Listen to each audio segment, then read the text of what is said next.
by sitting here. So thank you for setting the stage so beautifully this morning. I think we owe you a lot for bringing in so much energy. But that definitely makes our task very difficult. We are here to talk about something, I think we are here to bring the elephant out in the room. So we're straight away going to deep dive into our discussion around technology. And I want to start by saying that we have extreme talent sitting here, extreme thoughts and very valuable thoughts sitting out here, but we also would want to value every thought that sits in front of us. So we would request everyone to be very participative, please, and talk to us. And I know you are already users and avid users, some of you, of technology, and no one in this room has actually escaped technology.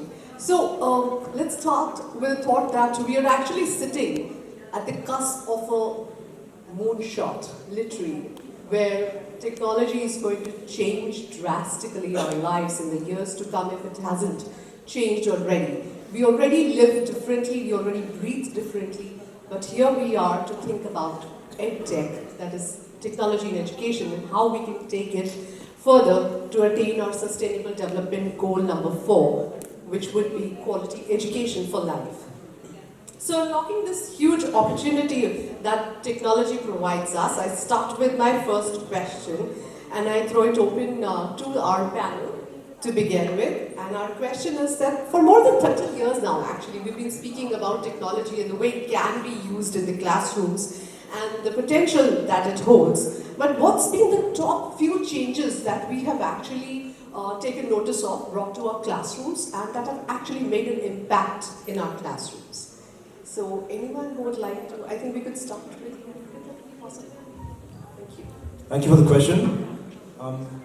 It's a wonderful question, and first of all, I'll say that I'm happy to be over here right now. I've been a part of ScooNews events in the past as well, and I'm sure that this one is going to be as good as the rest of them as well.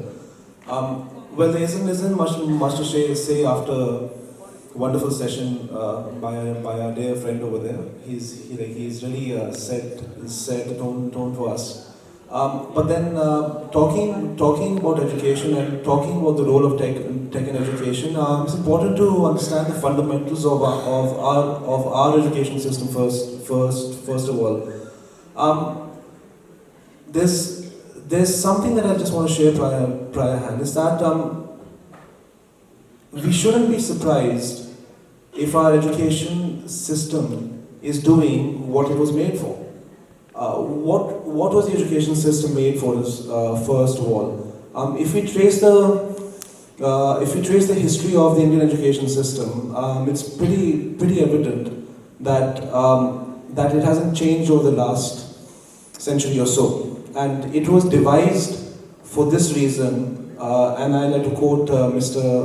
Macaulay over here, because he was the one who he was the one who came up with our education system in the year, if I'm right, 1834 or so on. It was devised to create a class of intermediaries between the British and the Indians, and it has successfully done that. And the fact that it hasn't changed over the last 100 years or so is testament to how strong the education system is. So at this point of time, if we're shocked to hear that the outcome isn't what we want in this current day and age, it is because of the fact that it's doing what it was made to do. So what do we do about the education system, first of all? I think that's the most important question. It has to change. It has to be current. We have to introduce tech in this. The world around, let's say, 10 to 15 years from now on will not be the same. A child who's entered the Indian education system in the year 2019 is going to graduate from school in the year 2033 or so, which is around 14 years from now if you count preschooling. The world, of course, isn't going to be the same. We'll have self-driven cars, we'll have robots doing a lot of the mundane tasks that we are doing at this point of time. So we have to keep that future in mind as well. So on one hand, we've got to think about the past, but on one hand, we've got to make sure that what we do in this current day and age is to bridge the gap between what has happened and what should happen. Now, the role of tech essentially is a very simple role. It is not a one-stop. It is not a one-stop solution. So what we tend to do in many cases is that we assume that tech is going to solve all of our all of the difficulties that we're facing in the world. No, the role of tech is very simple. The role of tech is to support the teachers in the classroom. So if you look at tech from that perspective, then I'm sure that we'll come up with a lot of good answers. So this is what I've got to say for now. Of course, eventually in the next one or two rounds, I'll add some more points to this. Thank you, that's perfect. And in your vast experience that you have had, over these years, what have you really seen change with technology, or what has come in the classroom? Good morning, everyone. I feel that in last few years, we have seen computers going a big way into the classroom with the content coming up. And technically, people have been thinking more about, if you talk about technology, they talk about something like a PowerPoint presentation or maybe Kahoot or something more into what is being offered by the open source learning systems and all. But I strongly believe that in times to come, all this is going to be a very small thing. What is essentially going to change, I feel, is that with AI coming into the system, it will be extremely important for us to start teaching our children what are the nuances of AI. Like, for example, currently if we talk about AI and how the things are kind of moving and all, people think that it would be something more like a PowerPoint and all. It won't be like that. AI is, have you dreamt ever? If you have dreamt, do you realize that the entire dream that you see, in that dream you might be there, but that dream is there because there is a person who is having the awareness or the consciousness which is available in your real life also. So you don't question the awareness that happens in the real life and the awareness that exists in your dream. Similarly, AI is going to come into our lives in such a manner that it is going to be a machine which is going to interact with us, and we will not realize that it is a machine which is interacting with us. For example, if right now you are trying to teach children something, supposing you say, instead of mathematics, I will take an example of a language. That in language, if you ask them what is Anupras Alankar on Google, very likely it will tell you what is Anupras Alankar.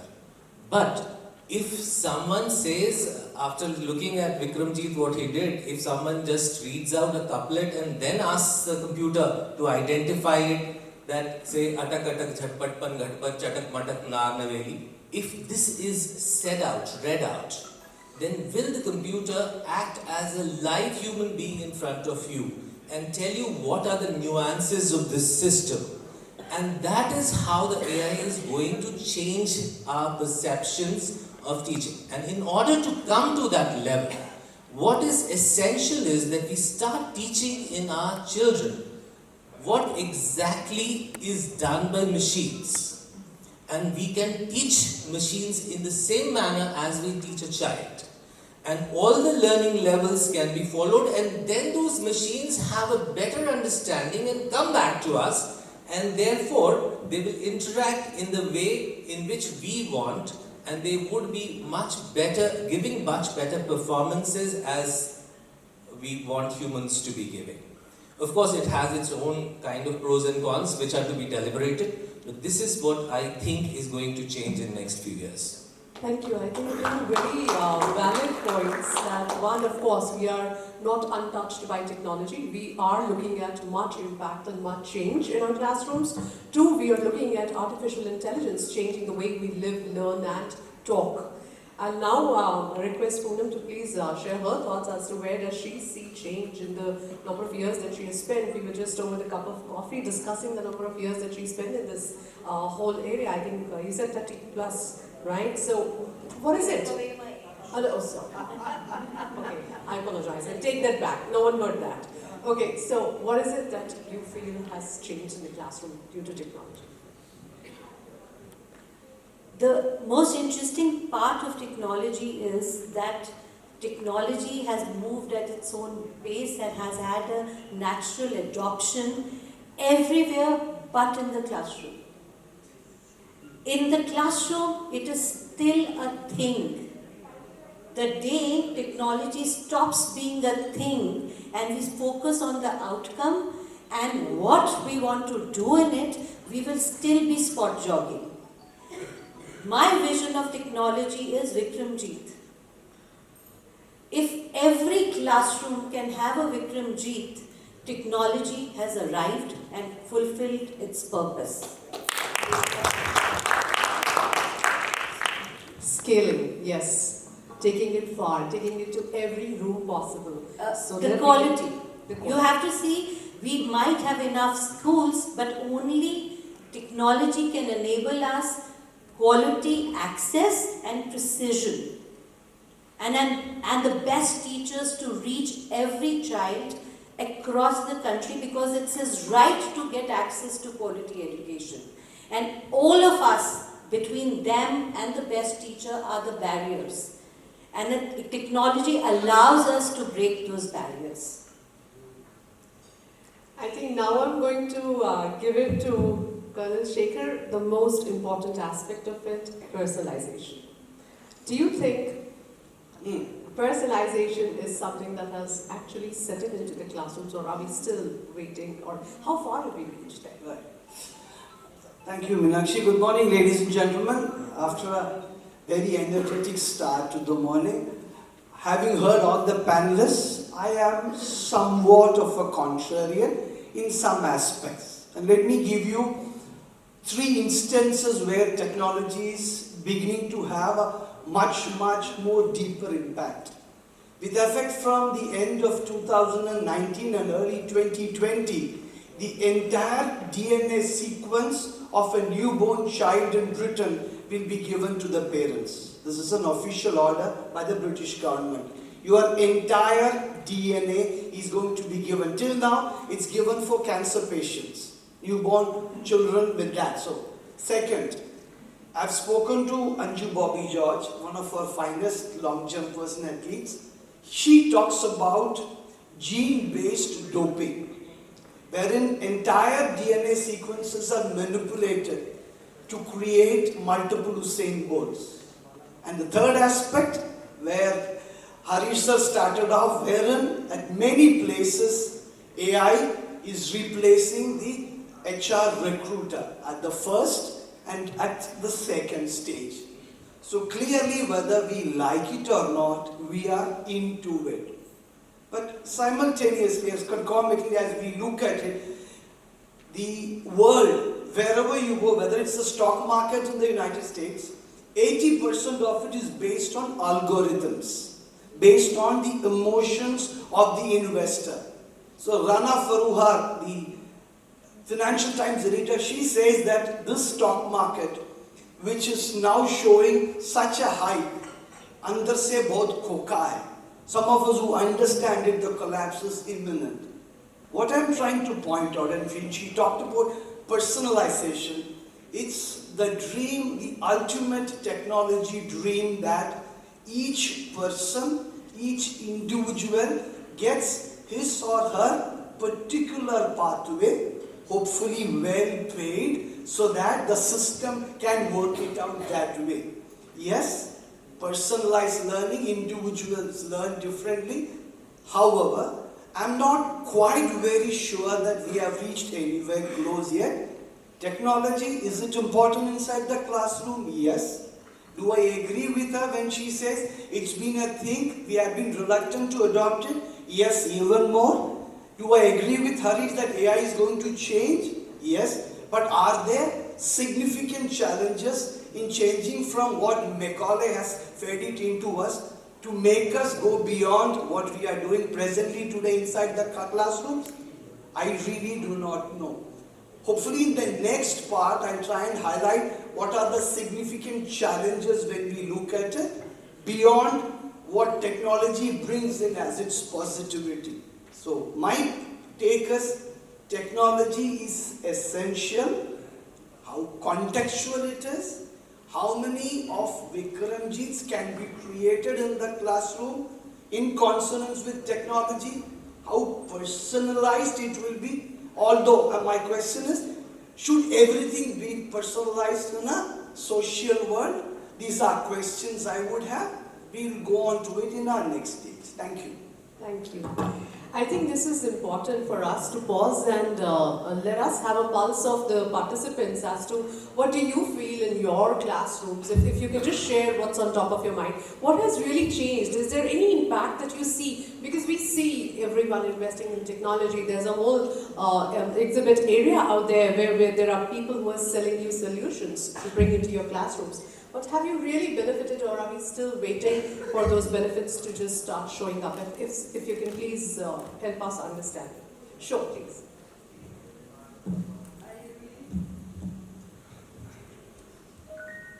May I please request you to introduce yourself as you are?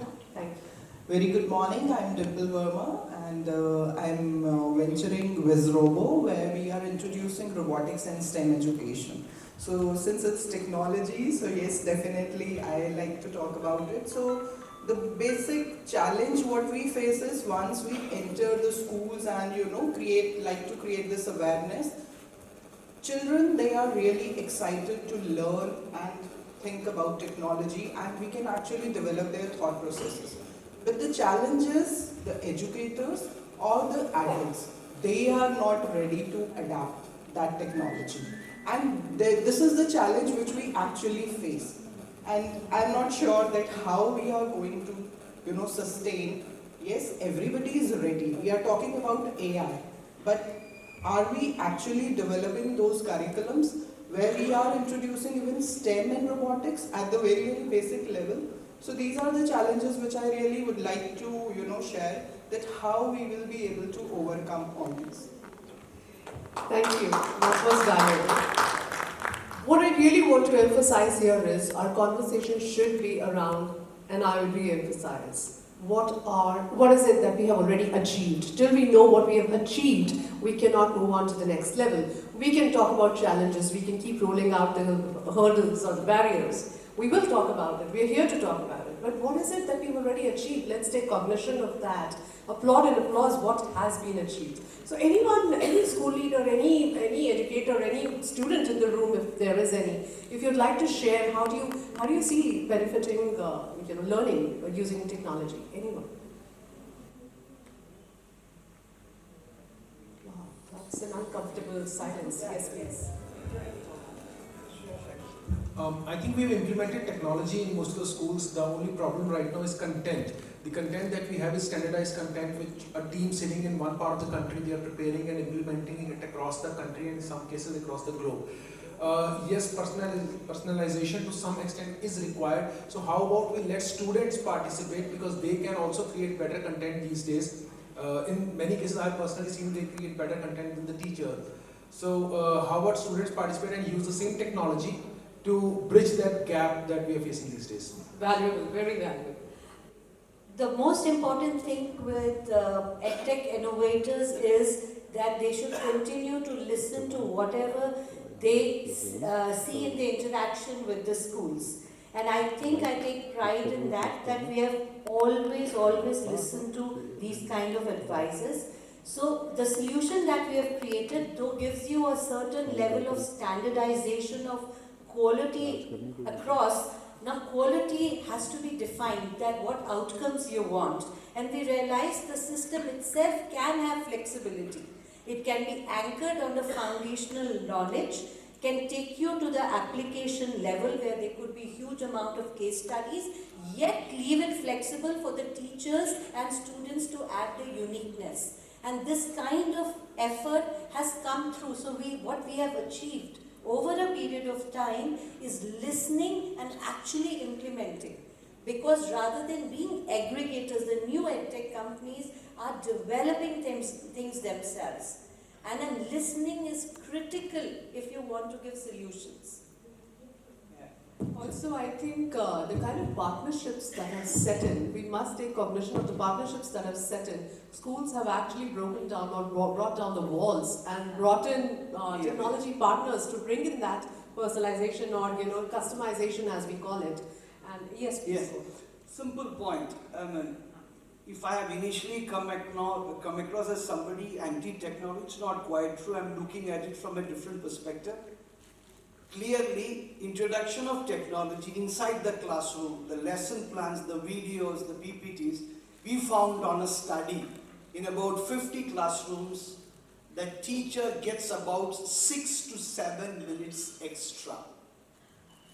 If the lesson plan is well prepared, the systems are well done, and there are contextual things the teacher would do, 6 to 7 minutes. In a 40 to 45 minute classroom, 6 to 7 minutes for a teacher is precious. That technology has come in. Secondly, in your data in terms of entries, your report cards, etc., we have been able to liberate the teacher from the mundane to a large extent. And the third part of it, very seriously, is when these reports are online going to parents and those interactions are happening, at the very basic level, we have been able to create more time for the teacher to become somebody delivering better classroom pedagogy and also as a professional. So therefore, what we are looking at is leveraging, optimizing, the right word I would use repeatedly is optimization of technology. And how we go about doing it, each one his own way, but it's more than possible. Thank you. Thank you. I think in the context of what Vipulji just mentioned, I think it is extremely important for us to keep in mind the backgrounds, the social, emotional, cultural, economic, and multiple factors that come into play while we are designing this technology for any classroom. And I think you wanted to give a peek. I was just trying to say that because most of the educators have started thinking about it, what should we do in the classroom actually to make children more aware of these things and the upcoming technologies. I think the first thing that can be done is that in the lesson plans that the teachers make, it is essential that teachers should embed during the lesson planning itself that whatever was the process by which the child has learnt the thing or has come to a decision making or has done problem solving, child should be given a parallel case of machine doing the same thing. So unless in your, like if you are trying to do a scientific lesson plan on science something, then in the lesson plan of science, then whatever decision making or problem solving abilities we are trying the children to understand and get over it, we should tell children that the same thing can be done by a machine also, and the process is also very similar. So this is the first level of bringing them towards it. It's like teaching language. The first thing that you do is to make a person aware of the language. And the second thing is, after the child listens to it, then the child starts speaking it. So this is the first step that should be done in the lesson plans of all subjects.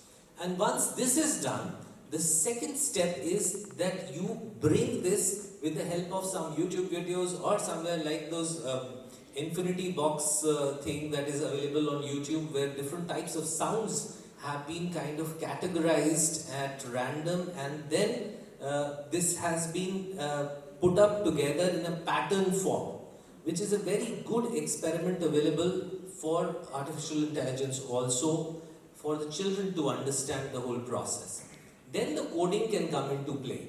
And after the coding comes into play, then you go into the real execution of the thing. But at the first step, this is what I think we should do. I think the next question that I was going to pose to everyone was, what is it that we can do to bridge the gap? And that has beautifully started. So if I can request you to share. I'll share an anecdote over here, which I've shared in many events in the past as well. And then I'm pretty sure that I shared this in one of the school news events as well. That around 6-7 years ago, one of the teachers came up to me while the mid-session report cards were being printed. All right. Technically, this was actually around not 6-7 years ago. This was around 2 years ago, and then I share the context in which this can be applied even now as well. So someone came up to me and she said, "Sir, our parents request the report cards to be shared via mail. It takes a lot of time because we print them first and then we scan them and so on and so forth. So what can we do with our report cards?" And this is the basic use of tech in schools initially, which is an ERP. So I said, look, you are going to meet the parents on the PETM day. So so show it to them then. But sir, someone saying that they won't come for the PETM. What do we do? I said, fine, then you can share it with them on mail. But sir, they're saying that could I share it with them on WhatsApp as well? I said, no, we cannot share report cards on WhatsApp. It doesn't make sense, and plus there's confidentiality to be maintained. That's not the right medium, and so on and so forth. And then she said, and her answer at this point of time proves the use of tech in our lives. So what she said to me actually changed my perception of the way tech is used in schools. So she said, "Sir, if I can't share it on mail and if I can't share the report card on WhatsApp, can I share it on Snapchat?" So for like those of us who know what Snapchat is, of course, it's an app. It's a pic sharing app where the picture or the video would disappear from your phone after a few seconds, right? So this just goes to show that we need to understand the role of tech in our lives first. And we have to understand that we are dealing with kids, Gen Z. These kids were literally born with phones in their hands. So as educators, we need to understand that phones are an extension of their bodies. So how do you educate a child in this current day and age when you know that his or her life revolves around that smartphone in their hands? So first of all, we have to understand the role of tech in our lives, and based on that only, I think that we'll be in a position to give recommendations to other educators about how tech can be used. That's a very valid point, I would say, because we do not normally think before we post, and we are using technology in a way it's available and let's use it. There is no plan for it. There's no formal design as to how should we really deliver this. So that delivery design is extremely important. Are we really stopping and pausing to think about that? Because technology can be a great service. It can be a great servant to you, but it can certainly be a dangerous master. So it can read a lot. Yeah, I'm coming back to the same point of saying we still think of technology as a thing. We should not. Ultimately, the teacher wanted to send the report and just in time. And technology was to be leveraged to deliver the report. The purpose was report. We have to realize what is the purpose. First of all, that clarity in the school will be there. What technology will give us efficiency, effectiveness, and that is what we should try to achieve through technology. So somewhere this barrier of it being an extension of a hand, we understood. All the people in all EdTech conferences would say, what is the level of penetration of a smart class? How many children do you touch? And in one of our blueprint meetings, I said, what are we talking about?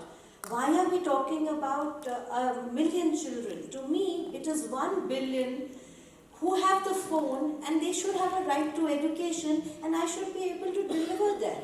So the first 2 years, that we employed a lot of teachers who have taught in the school to create learning content that was relevant. In the next 3 years, we got animators and so many that today I can make a Disney movie. But the 4th year, the only people we employed in the company were the delivery platforms. The last man is very important. Yeah, how are we using the things and how the delivery is happening here? We have to be careful about the smartphones and all those things, because I can see that the laws of the countries are changing regarding that. France has been the first country which is not allowing younger children to use smartphones. So, therefore, we have to be careful about the way the platforms are being used and what is the level of interaction that we would like a screen to do with a child. So that also is, I think, something that has to be kept at the back of our minds. Yesterday, Aarti also showed it to us that it's extremely important that children have to be given out the time where they can do physical activities and all.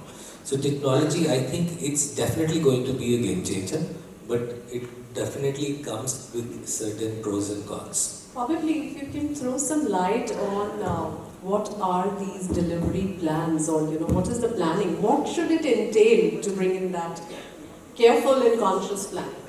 My point is, what everyone has covered on delivery is something which I'm comfortable with. Nothing specific I would like to add. Then I would request you to also focus on inclusion, which is a huge chart. Inclusion. Now, in terms, technology has been a great leveler.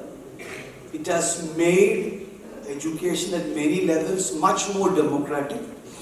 We have villages which hardly have gone through the orthodox education system, but having a phone at a particular level, access to certain information has been huge. Fishermen, having hardly gone to school, have used all kinds of GPS, etc. to get what is right. But since she's showing only last 5 minutes, one of the fundamental points as we were thinking about this conference, which Meenakshi had shared a lot of thoughts around this, the one challenge I now see, at least at the short term inside the classroom, would be a question of attention and distraction. We have students whose attention spans are clearly getting lower. In the next 5 to 10 years, we will have the Google generation who have seen Google getting into our classrooms as teachers. We don't go beyond the first page of Google 91% of the times. Amazon, Facebook, wherever it is, they play on your patience. They say if you don't buy within the next couple of minutes, the father and mother, you are going to get free with this product, you won't get it free. And there is an attention problem, there is a distraction problem. And we are also into a place where everywhere we are hearing what we want to hear. Disinformation, malinformation, manipulated information. It's evident today. So, in terms of the depth of what we have to learn, the context in which we have to learn, at least in the short term, I'm not going to be somebody who says bringing a textbook into the classroom. I think a Greek philosopher earlier on said, bringing a textbook into the classroom is blasphemy. From there we have moved on. We are talking about technology. So ultimately, when technology is going to come in, where information till about 2010 is being into the internet sphere every 3 or 4 days, what is correct and what is wrong, what is truth, what is lies, what is bullshit.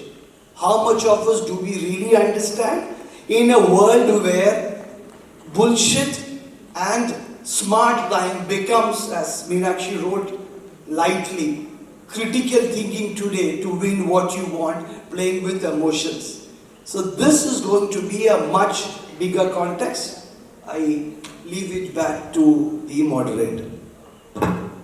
Anything that anyone would like to share before I just wanted to share one experience, because I started sharing certain problems that the school faces in terms of teachers' planning and systems with the children who were smart enough. Then we realized that the children could come up with very good technological solutions, and which was never thought by us. We had a serious problem of noting down who are the children who have actually submitted their notebooks or not, because a lot of children sometimes don't submit their notebook whenever the teacher is asking. So this child did a experiment where he bought in very cheap kind of chips, which were not very costly, and they were all put up onto the notebooks of all the children in the class section, and then he designed a box in which there was a receiver also, and then whenever someone would put it up, the teacher's phone had an app that was linked with it, and you would get a list of children who have submitted the notebooks. So this was done by a child of class 9. Of course, this was done, that child of course is going with the NITI Aayog now, but I can see that if children are made aware of the problems that we face, they will come up with better solutions using technology. Very valuable. I think over the last 3 decades, we've seen technology enter our classrooms and making an impact in different ways. Many of such examples can be shared, and many examples that have been shared here are extremely valuable. But there are 4 charters that can actually bring in this transformation into our classrooms. One being leadership and policy. We need to have a vision for this change. Therefore, to actually visualize what education technology can look like, to visualize our SDG 4 goal, we need to have a vision in place. Number 2, teacher engagement, like you said, and upgrading the skills. It's already happening. It's not something that's not happening. But is the pace right? Is the way we are doing correct or not? Is the second checkpoint. Third being our the entire technology blueprint. Just bringing in devices, just bringing in softwares, just bringing in technology into our classroom, does it really solve a problem? Or does it really start a problem? You know, those are the 3 main charters. And 4th one, of course, it has to be a very conscious decision of the entire stakeholder, bringing in the parent, student, teacher, and even the audience who are looking at your school, the way they view it. Do you really need that much of technology? Therefore, judicious bringing in technology is extremely important. We'll leave this panel now open for questions if you have. I know it's time's up. We'll take 2 questions if you permit. 1. Yes, please, go ahead. The first hand to go up. Okay. Kindly do introduce yourself. Okay, I'm Mona Sharma and I'm from Pathways World School Aravali. I'm the Diploma Program Coordinator there. So my question probably is about the entire talk that we are having at this moment. Can we actually discuss technology in isolation to education? So I'll just give you an example. I have a maid in my house. She is an illiterate. She is not studying at all. She is moved to 3 different devices. She doesn't know how to read 1, 2 and 3, but she surely knows how to operate the system so well, even a computer. So, do we really need to teach through technology, or can we sync technology with education, because technology is a part and parcel, because today's generation does not need use of technology, but I think they need to be updated with a wiser use of technology, because technology before we teach them will change. It's the skill that is important rather than the use of a certain device or something. Well, I think we also find an answer in your question, yet I'll reframe the answer here. We are not only going to teach the technology, which we might want to teach essentially. We know rest they will learn themselves, but we are talking about teaching with technology. So using technology, not the technology. Yes, we don't need to stop. So we don't need to stop the way we are teaching. It's going to be seamless. So the presence of technology will also not be felt. Yeah. Even if you are using it, Yes. you will not know that you have used it. Actually, It's very much, yeah. Yeah, thanks. On a lighter note, I would like to end this. So somebody asked me, have women arrived? So I said, the day you stop celebrating Women's Day, women will arrive. Yes. Thank you. Ask us husbands, they have arrived long ago.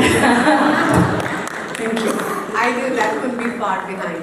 So thank you so very much. We've enjoyed talking to you about technology. I hope you've done that too. Thank you so much. And thanks, Ravi, for this important dialogue. Could I please request Dr. Jagmeet Singh and Mr. Ravi to felicitate our panelists?